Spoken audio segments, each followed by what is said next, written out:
Um, so you mentioned how people aren't victims of circumstance. As a general rule, some people are, obviously.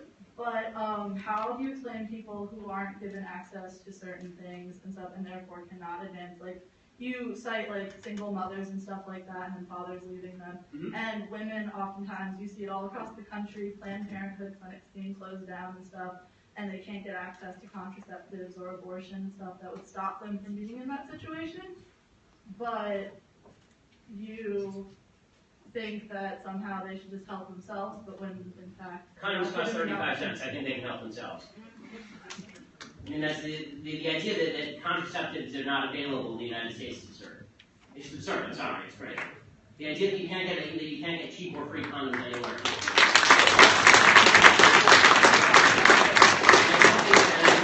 I don't think that killing babies is the solution to you making bad sexual decisions. End of story.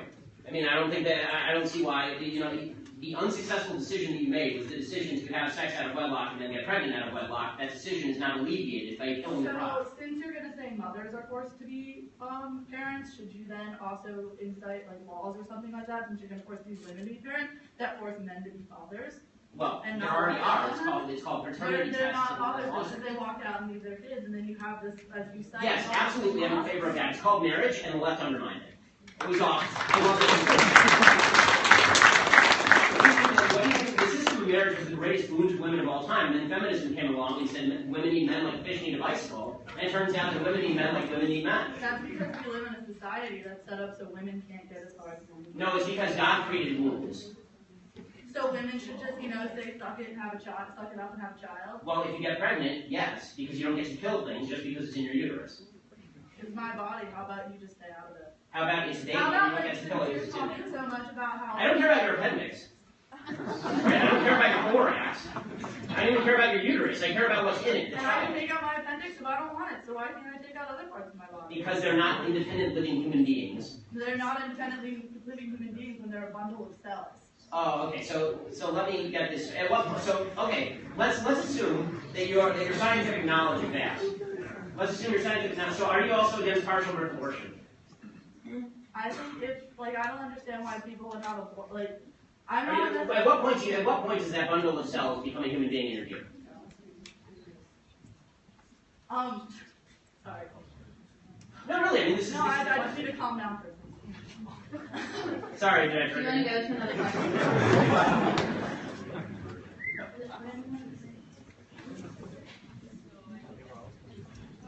No, I mean, that is the relevant question. If your argument is that it's a bundle of cells, then the question becomes when it's not a bundle of cells. Unless it's a threat to the mother, term abortion shouldn't happen. But if it's a threat to the mother's health, or the mother, I don't see why you would force a living human being to give birth to that. Because it's another living human being. So you're going to kill the mother to save the baby? And no, hold on. You're talking about a case where the mother's life's in danger. I don't know what you're talking about. Care and stuff after they're born. I agree with you that abortion is an exception when the mother's life's in danger. But the concept of bodily autonomy means that I don't have to give up any part of my body unless I say so. The baby is not part of your body. The baby is a baby. Really, my wife is pregnant right now, and she's 30 weeks pregnant. Yeah. And 32. That baby is kicking the living crap out of her. Okay, that is a living human being in there. Okay, and I promise you that it is not a bundle of cells. Okay? I can guarantee you it's not a bundle of cells because that is a baby.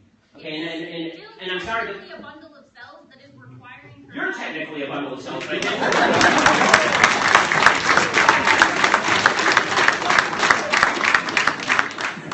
You can say no. That is the concept of bodily autonomy. The entire concept of why. Okay. So we have other questions that need to be asked. You have 10 minutes. We've gone all down this, but here's the final point. Abortion is a very simple issue. If you believe, as you do apparently, that that's nothing in there but just a bunch of goo, then you're right. If you believe in something called science, that is more than a bundle of goo, then you do not get to kill it just because it's convenient to you. And let me tell you something. No, science definitely dictates that a fetus, until it can leave the womb and be technically viable, is a bundle of cells inside a person. Okay, so if you can only live on life support, you're not a person. You stop being a person. So if you get in a car crash today and put you on life support, you're on an iron lung. You take off the iron lung, you're going to die. You're not a person anymore. Is that how this works? if my brain is no longer functioning... No, if your brain is functioning, but you can't breathe on your own.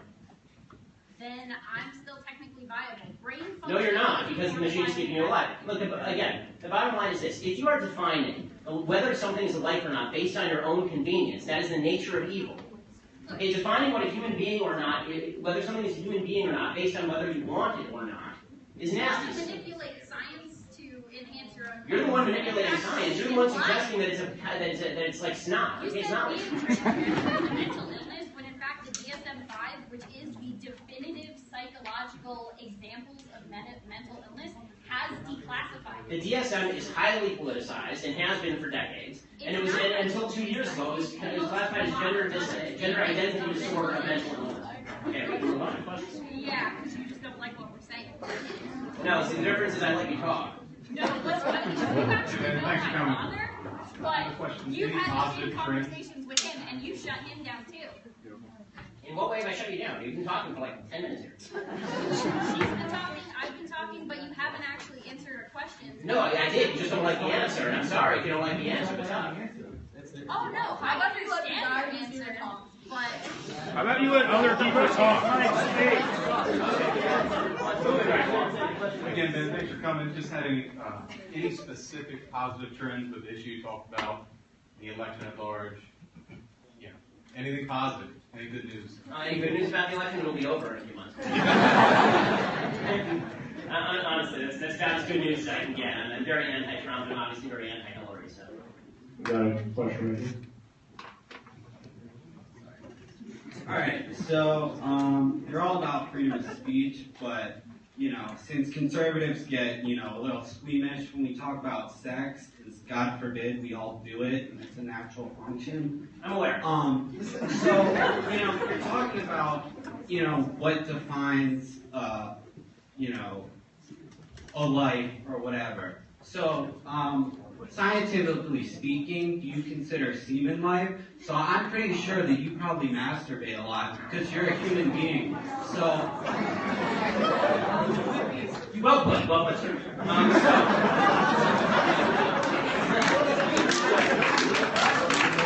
No, I believe, as do most people who feel this way about abortion, that life begins at conception.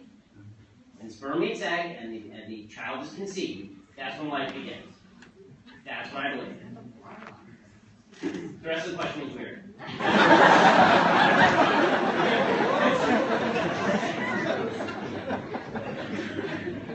I'm going to try to make this, I guess, as The same for respectful as possible. But, yeah, earlier you referred to the systematic oppression of African Americans through a Justice Department study. So I just want to ask, do you lend the same credence to the Justice Department study that showed that in the city of Ferguson, or arguably one of the starting points of the Black Lives Matter movement, that there was a clear...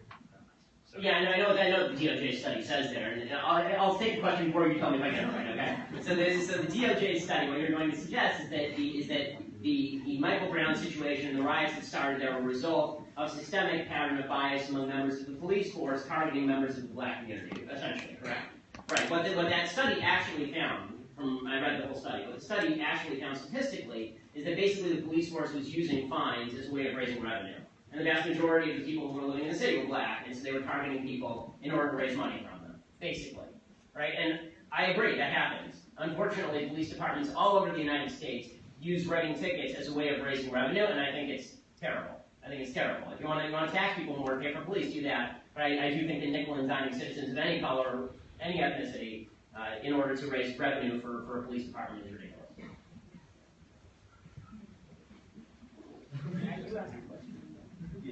I had a professor once tell me, as a matter of fact, a professor from this university tell me that there's a real possibility that a student from first grade through college has never had a conservative teacher. They've all been liberals.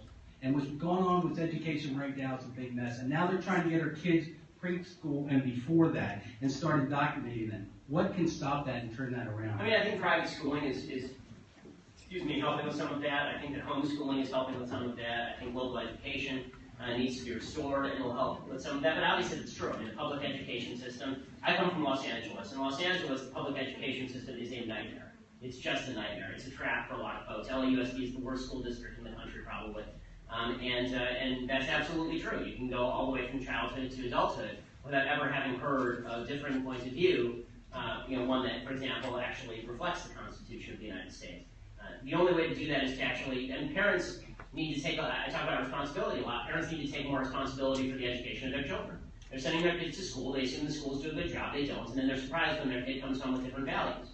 Most education takes place in the home. I'm somebody who, I went to very liberal institutions, right? Very leftist institutions, I should say. I went to UCLA and Harvard Law School, both very leftist institutions, and the fact that they were left was a benefit. I liked that because it gave me something to learn about and react to. And I think that one of the great disservices that's being done to most of the leftist students around you guys is that they're probably not hearing any sort of opposing point of view, so they don't have to learn to argue against that point of view. They just accept as rote what they've heard always. So, I think that it's important for parents to take more responsibility in the early years for teaching their kids values instead of just sending them to school and assuming the teachers will do it. The teachers will, it just won't be your values. Right, so you said something about how black on black crime, that whites wouldn't be responsible for it, and I agree that in some instances that's completely true, but there's also a lot of times where we do, or where certain white people would then be in a situation where they are kind of involved in case, where that crime would lead to something where they're getting drugs from those people in the end, if it's Mexicans versus Mexicans killing each other in cartel wars, white people would still be involved because they would be the users, you mean? So you're suggesting that that white people being drug utilizers is causing violence in minority communities, essentially. To some extent. Okay, so my only answer to that is that that's true, but it has nothing to do with race. Meaning that people who are buying illegal products are creating a market for criminals to fight over. Right, and the people who are selling the product presumably don't care whether they're selling to white people or whether they're selling to black people or Hispanic people. The beautiful thing about capitalism, even illegal capitalism, is it's colorblind. The problem with capitalism is it has no respect for what it's selling or buying. Right, so that has again nothing to do with race. That has to do with the problems that are inherent in the drug war. Which I'm very libertarian on drugs, is the truth. I mean, not hard drugs like cocaine and heroin. Well, certainly with marijuana, I'm very libertarian. And I'm somebody, by the way, who hates marijuana. I've never smoked it, and I find people who smoke it annoying.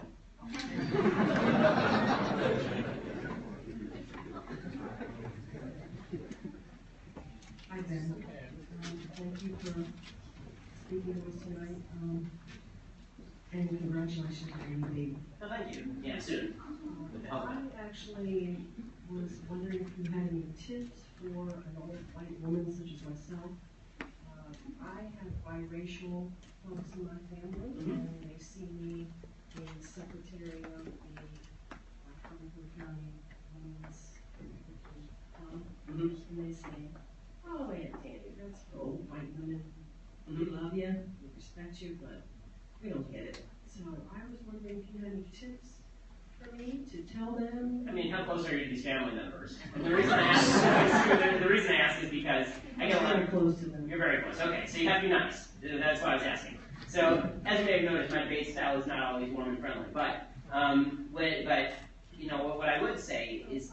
I also don't pull the punches. Yeah, no, I understand. But you want to keep these people as relationships, obviously. So you don't want to risk them, running out of your house screaming with their hair on fire. So that being the case, what I would just say is that you need to get down to what are the principles with which they disagree.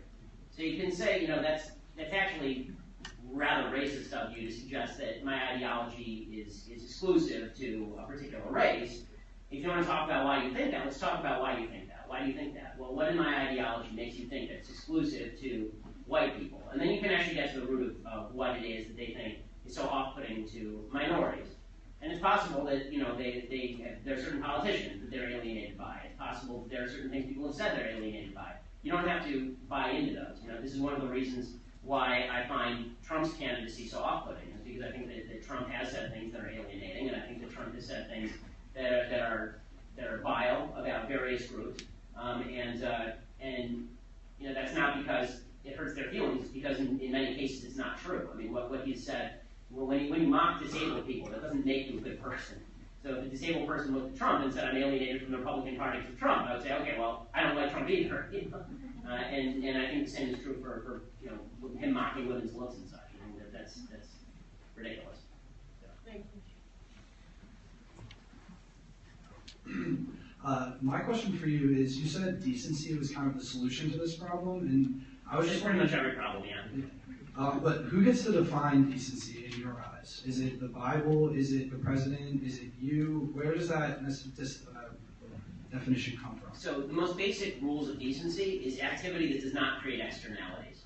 Right? It's almost a John Stuart Mill definition of decency. Right? Activity that doesn't create externalities. So you don't get the non-harm principle would be a good place to start. It seems relatively universal. And you're right. People are going to have arguments over even what constitutes decency. But the problem is that I've defined two types of diversity in this particular talk. I've defined diversity of ideas and diversity of race. And I've said one is basically irrelevant and one is all important, diversity of ideas. One area where diversity is actually not particularly welcome is diversity of basic values. So what you see is the communities actually break down when people can't agree on a basic definition of decency, for example. If your definition of decency is rape and my definition of decency is not rape, we don't have a community, we have a battle. Right? So we're all going to have to, at a certain point, we're going to have to come up with, okay, what does our community think is decent? And one of the problems that we've seen in the last 50 years in this country is that's been a constantly moving goalpost for the left. So it used to be that and some for good, some for ill, but those goalposts have been moving. So the new standard of decency, for example, is forcing religious people to cater to gay weddings. Right? To me, that's indecent. And as government gets bigger, as the left keeps pushing further, the social fabric that ties us together is going to fall apart. And I mentioned Robert Putnam, who's a social scientist in speech, and the guy who wrote Bowling Alone. And he talks about diversity. He says, actually, one of the great lies in American politics is diversity is our strength. He says, if you look at any community where there's great racial diversity, but no unifying factors, the only thing that increases is basically protest marches. So, but diversity of race is not a bad thing, it's a fine thing when everybody shares values. So in a church community, for example, everybody shares values, so it doesn't matter what race looks like. In the army, everybody shares values. We have to have a common purpose, and one of the things that frightens me is exactly the question you're asking right now. Because once we lose a common sense of decency, once we lose a common definition of decency, there's nothing left for us to agree on. I mean, then we really are at war at that point. Hey, Ben. Thanks for being here. Been an admirer of yours for a long time. Thank you. Back to Ferguson, just briefly, you said that the police use arrests or to generate funds. My understanding is, and it's not just in Ferguson, it's in all cities, everywhere. They get their marching orders from the city government. The city government is the one who's telling them, we need money, so you need to write these tickets. Yeah, cops don't want to spend their days writing. Okay, so after the whole Ferguson thing, and I was reading about it, and I pay a lot of attention to you and other conservative pundits and writers and things. And I thought to myself, I said, you know what, I wonder what the voter turnout was in Ferguson in 2014. So I Googled it. 14%. Yeah, no, it's the... Okay, so I said to myself, and I posted it on Facebook, I said, you know, the people in Ferguson would do a lot better to vote out, to go to the polls and vote out the politicians that are killing them, well, certainly and holding them down. Well, that's also the problem in some areas, in any area that becomes a single party. And you know, if you have Democrats ruling the roost in your neighborhood for 60 years and it's just gone from bad to worse, and there's no even relevant alternative, then why bother voting? I mean, nobody bothers voting in Cuba unless they're forced.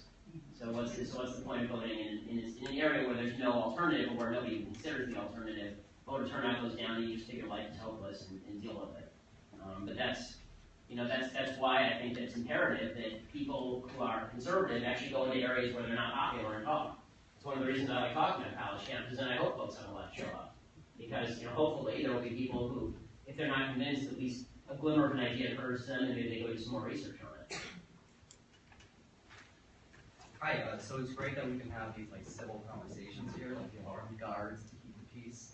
But in a practical sense, where we don't have these kind moderators and stuff, how do students like me have these conversations and not have tempers flare with our friends and in our classes, so that colleges don't become this giant leftist echo chamber? Well, I mean, I think that tempers aren't going to flare, things do get fiery. That's okay. I don't think that's the end of the world. I mean, it's happened in this room. I think it's fine. I don't think that's a problem. I think that the The only real problem is when things get violent.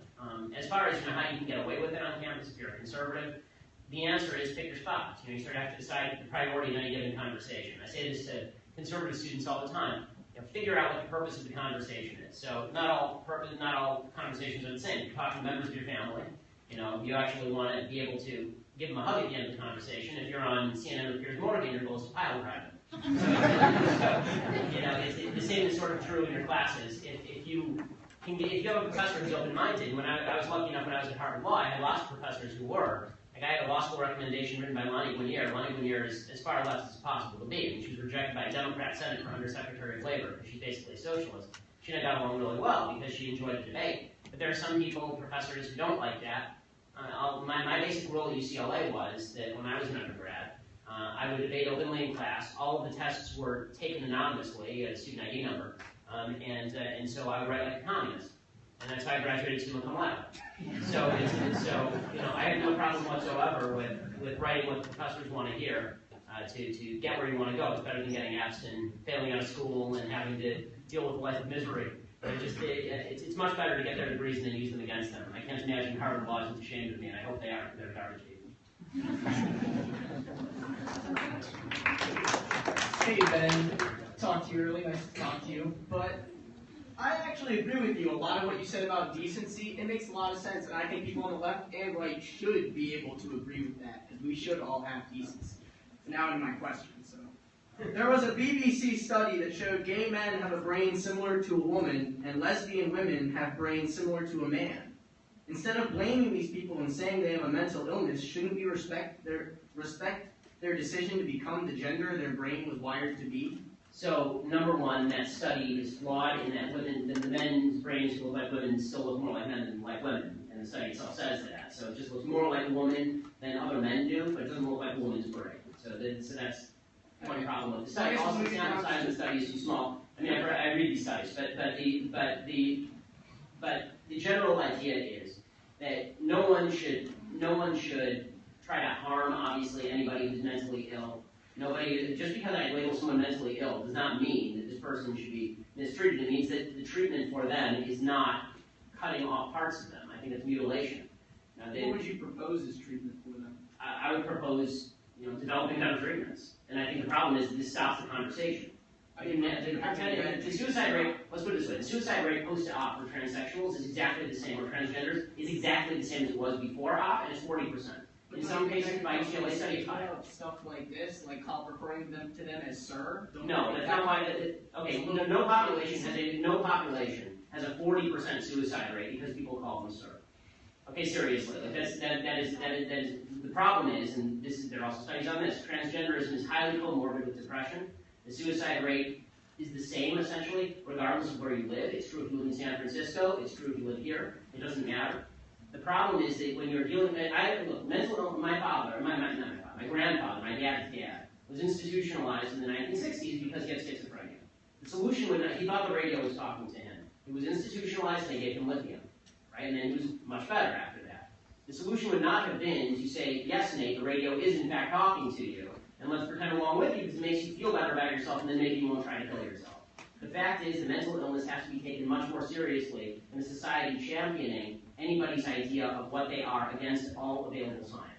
I guess I just kind of feel like they deal with stigma that goes much further than calling them sir. I agree, that's very minor. But the thing is they deal with violence against people. They deal with all these people possibly bullying them, attacking them, to the point where when somebody says something like that, they might just feel like everybody is piling on them. And I completely agree, you have the right to say it. You do have the right to say it. There are a couple decency, wouldn't you want to at least respect them? Say that you want to help them? Respecting somebody does not respecting their view of themselves. Really. Respecting somebody as a person does not mean you have to respect their view of themselves. I don't get to self-identify as a chicken.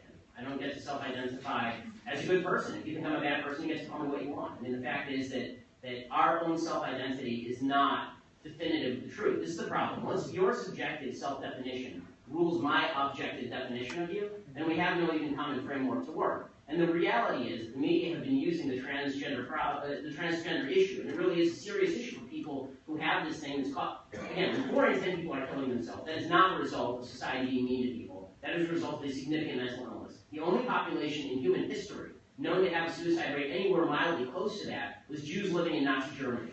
So if the idea is that people who are bullied commit suicide, you would have to convince me that transgender in Western society are being bullied at the same rate that Jews in Nazi Germany were being bullied. And I have a real hard time with that when Caitlyn Jenner is winning awards from ESPN. So I don't believe that. That being said, media have been using the transgender issue to break down boundaries between male and female and pretend they don't exist, and all boundaries between gender are completely arbitrary. There's no such thing as a woman, there's no such thing as a man, we're all just beings, amorphous beings, and that really is against all available science. Okay, and it's leading to idiotic outcomes and conclusions. Okay, I'm sorry, but Caitlyn Jenner's very male penis, which she continues to walk around with, would suggest that Caitlyn Jenner is not, in fact, a female. Okay, Bruce Jenner was a male his entire life. Every cell in his body, with the exception of some of his sperm cells, ironically, is filled with Y chromosomes. Right? That his definition of himself, he can call himself whatever he wants. I call him Caitlyn because you can change your name legally, but you can't force me to say something that is not a fact. And I'm not going to tell my 2-year-old daughter that a man who's pretending he's a woman is a woman. It's not correct, and it's not healthy for children, especially children who are easily confused about such things. It really is damaging. If you're teaching kids in public school at 4 and 5 years old that your self-definition of male and female depends on how you feel today, that's a very dicey proposition. I actually do believe that male and female is an important distinction and something that should be reinforced to children. I don't think it should be undercut by the idea that children who are 4 and 5 years old are capable of making their own decisions about what male and female constitute 10 years before they have puberty. Thank you. I'm glad we could have the honest. No insults. Oh, yeah. All right, I think that's it. It's organized. We couldn't keep going, but everyone get a round of applause for Ben Shapiro.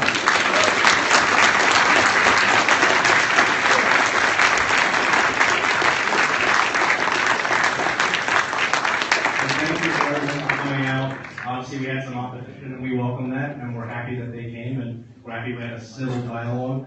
And one last time, Ben Shapiro.